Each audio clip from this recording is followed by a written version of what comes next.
Hi friends, welcome back to my channel.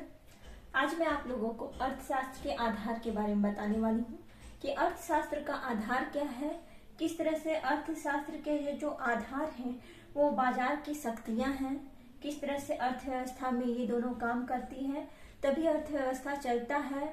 और फिर इन दोनों का संबंध किससे है, ये किस प्रकार की चीजें होती है, आज हम इसके बारे में डिटेल से चर्चा करेंगे।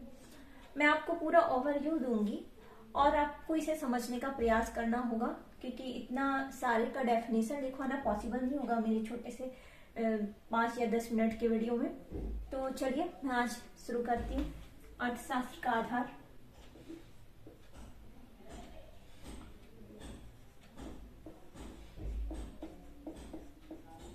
अर्थशास्त्र का आधार, बेस ऑफ इकोनॉमिक्स। ये जो अर्थशास्त्र का आधार है हमारा, ये दो चीजों पे टिका होता है। ये चीजें क्या है? एक मांग है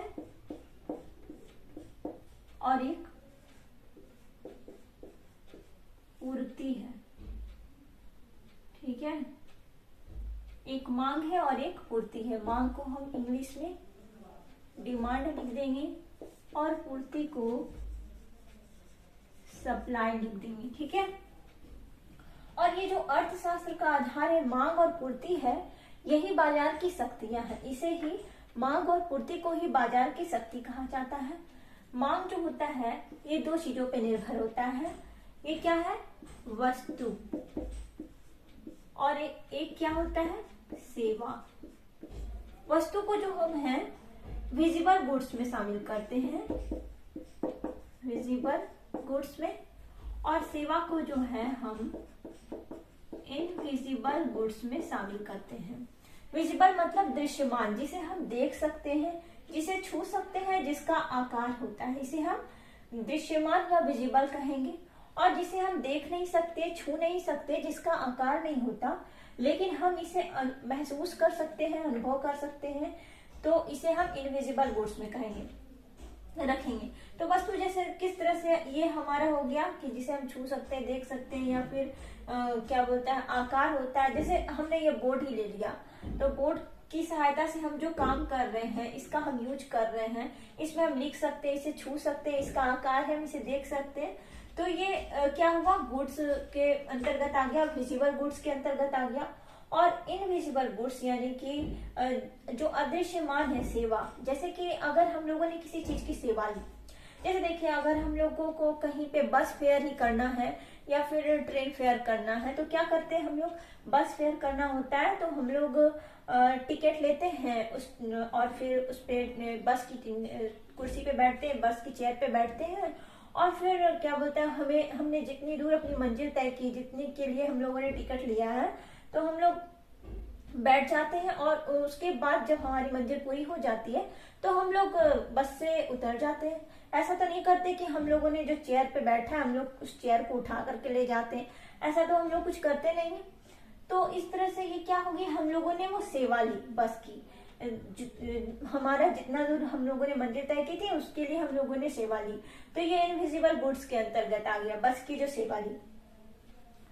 तो उसके बाद क्या हुआ, मैंने वस्तु का भी आपको एग्जाम्पल बताया और इनविजिबल गुड्स सेवा का भी एग्जाम्पल बताया। अब देखिए ये दोनों चीजें जो है, इसका रिलेशन किसके साथ है? आखिर वस्तु और सेवा की कोई मांग तो करेगा ना, तो इसकी मांग कौन करेगा? उसी का संबंध इसके साथ है। तो इसकी मांग करेगा उपभोक्ता, यानी कि कंज्यूमर इसकी मांग करेगा। और ये उपभोक्ता क्या करेगा? इसकी मांग करेगा। तो इसे उपभोक्ता को हम क्या कहते हैं? क्रेता कहते हैं या फिर खरीददार कहते हैं। ठीक है, और ये क्या करता है? उपभोक्ता जो करता है वो क्या करेगा? काम। इसकी विशेषता क्या है कि ये वस्तु और सेवा का क्या करेगा, इसका इसके साथ संबंध है, तो ये क्या करेगा, यानी मांग से संबंध है, तो ये क्या करेगा? वस्तु का उपयोग करेगा, इसकी विशेषता मैं यहाँ विशेषता भी लिख देती हूँ ताकि समझ आए। विशेषता इसकी क्या है कि ये वस्तु और सेवा का उपयोग करेगा,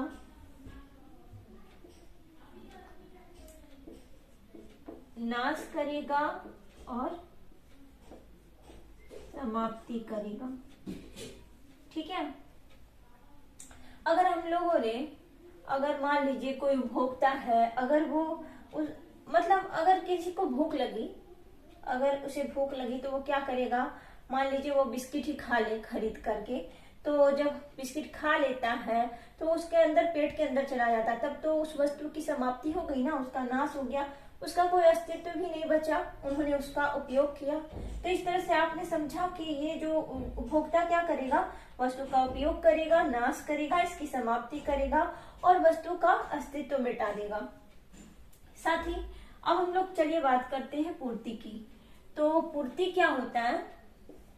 पूर्ति भी दो चीजों पर ही निर्भर है, वस्तु पे और सेवा पे। वस्तु को मैंने बताया था कि वस्तु विजिबल होती है और सेवा जो होती है इनविजिबल होती है, लिख भी देती हूँ। यानी वस्तु दृश्यमान होती है और सेवा इनविजिबल यानी कि अदृश्यमान होती है, जिसे हम देख नहीं सकते, छू नहीं सकते, जिसका आकार नहीं होता। ठीक है। तो इसका संबंध अभी किससे होगा? ये जो इसकी सप्लाई करेगा, वस्तु और सेवा की जो सप्लाई करेगा, ये कौन करेगा? तो इसका रिलेशन जो है, इसका रिलेशन उत्पादक से है।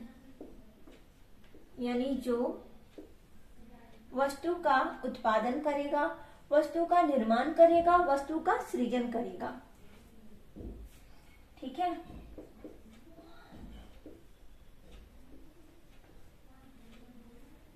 इसे हम विक्रेता तो कह ही देंगे, विक्रेता कह सकते हैं या फिर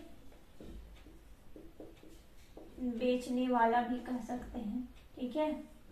अब इसकी क्या विशेषताएं हैं, इसकी भी विशेषता लिख दीजिए कि आखिर इसकी इस पूर्ति कौन करेगा, वस्तु और सेवा का सप्लाई कौन करेगा? तो इसका सप्लाई करेगा, इसकी क्या विशेषता है कि ये उत्पादन करेगा। उत्पादक क्या करेगा? वस्तु या सेवा का उत्पादन करेगा, निर्माण करेगा और सृजन करेगा। तो आप लोगों ने देखा कि किस तरह से अर्थशास्त्र का आधार मांग और पूर्ति है, ये जो बाजार की शक्तियां हैं, फोर्सेस ऑफ मार्केट है, और ये किस तरह से ये जो मांग दो चीजों पे निर्भर होती है, वस्तु और सेवा पर, किस तरह से इसका संबंध उपभोक्ता से है और इसकी क्या विशेषताएं है उपभोक्ता की, और पूर्ति का भी जो संबंध है वस्तु और सेवा से ही है। वस्तु और सेवा विजिबल और इनविजिबल होती है और इसका रिलेशन जो होता है उत्पादक से होता है, और इस उत्पादक की विशेषता होती है कि वस्तु का या सेवा का उत्पादन करना, निर्माण करना और सृजन करना। आई होप कि आप लोगों को मेरा ये वीडियो अच्छा लगा होगा। Thank you for watching my video and please like, share and subscribe. Thank you.